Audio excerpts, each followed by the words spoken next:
your girl Chocolate Beauty. Please subscribe, like, and share this video.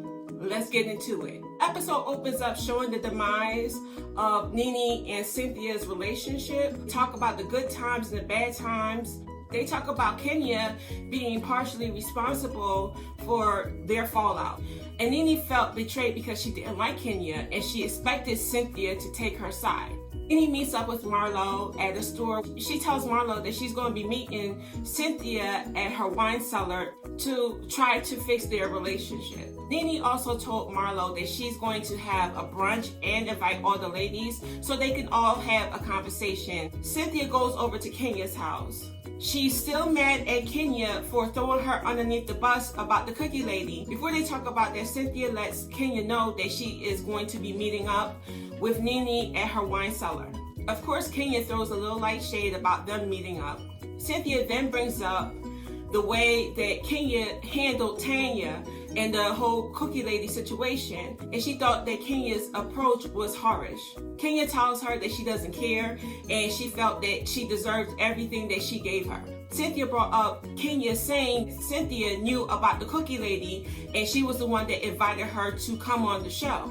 She felt some type of way about Cynthia going back to Tanya and told her the tea. She said that she didn't feel that it was fair, that she came into a situation and she felt blindsided that she wasn't informed that Cynthia had a conversation with Tanya.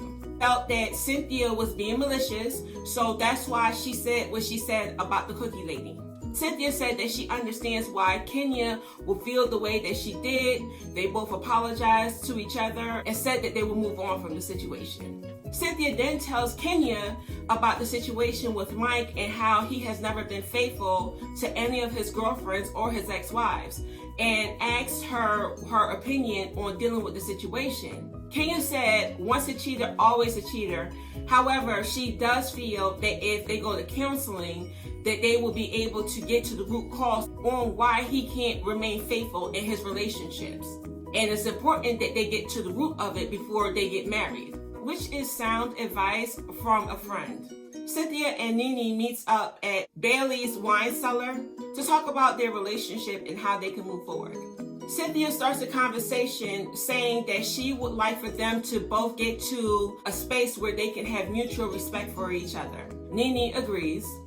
Nene asked her why she's going around telling people that she's a toxic friend, because that statement deeply offended her. Cynthia said, when you are on good terms, you are literally one of the most amazing friends to have.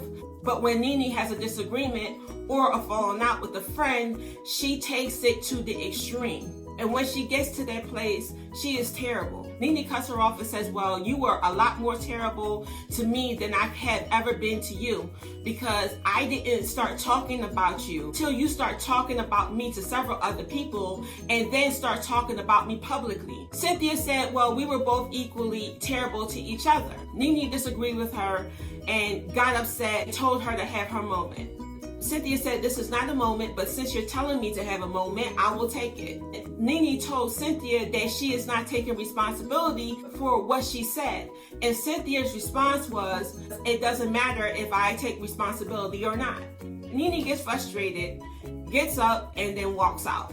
Cynthia then said, here we go again with Nene running out on the situation and not being able to take accountability for what she did. So I'm going to put it on the back burner so I can make her feel better. Cynthia, that may be true, but you just said that it didn't matter if you would take responsibility for what you did to her. Cynthia goes outside and Nene is just bawling her eyes out.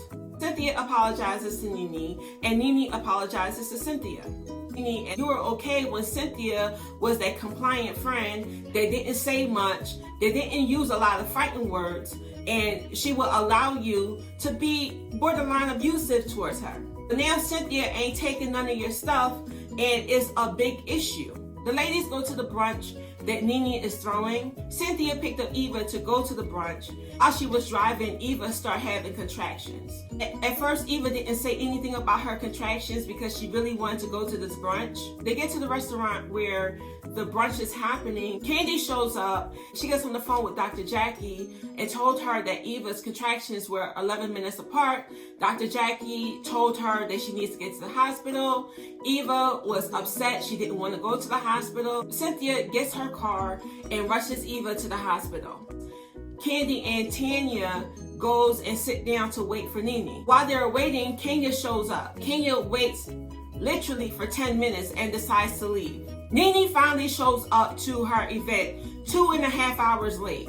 Tanya and Candy, you're better women than me because I would have been gone. Nene brings a whole bunch of women with her. Candy said that she believes that he brought all these ladies just in case none of the ladies showed up. And I agree.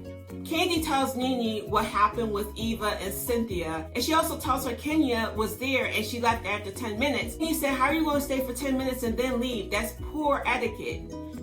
Nene, you were 2.5 hours late to your own brunch. What are you talking about?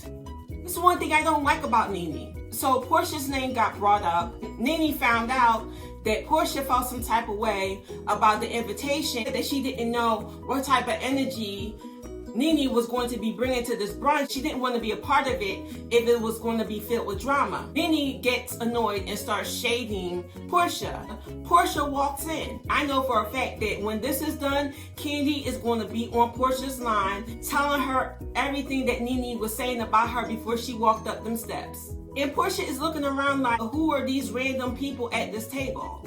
She acknowledges that her and Nene need to have a conversation, but she's not going to have a conversation with her now in front of a whole bunch of strangers. She will have a conversation with her in private. And then the episode ends. All right, you guys, thank you for watching my latest review on Real Housewives of Atlanta, Season 12, Episode 14. Hopefully, I'll see you next week. Ciao.